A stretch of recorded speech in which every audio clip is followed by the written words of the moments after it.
ছোট গ্রামে থাকতো রিয়ান নামের একটি ছেলে। রিয়ান খুবই দয়ালু। একদিন রিয়ান গ্রামের পাশে থাকা জঙ্গলে হাঁটছিল।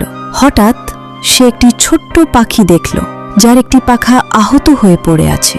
রিয়ান ধীরে ধীরে পাখিটিকে তুলে নিল।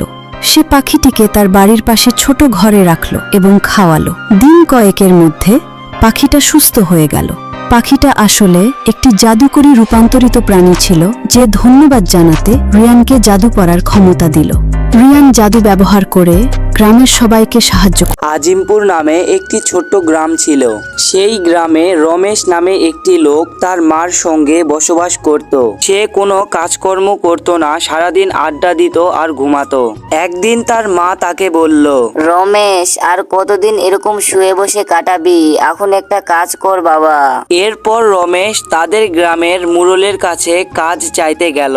এরপর সে তাদের গ্রামের মুরলের কাছে গিয়ে বলল, বাবু, আমি কাজ করব, আপনার কাছে যদি কাজ থাকে তাহলে আমাকে একটা কাজ দিন। কি বললি? তুই করবি কাজ? সকালে উঠতে পারবি তো?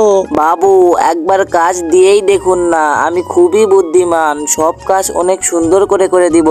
আচ্ছা ঠিক আছে, কাল থেকে তুই আমার উত্তরপাড়ার জমিটা চাষ করিস। এরপর একদিন মুরল উত্তরপাড়ার জমিটা দেখতে গেল। সেখানে গিয়ে সে দেখতে পেল রমেশ কাজ ছেড়ে একটি গাছের নিচে ঘুমাচ্ছে। এরপর গ্রামের মুরল রমেশকে বকাবকি করে কাজ থেকে বের করে দেয়।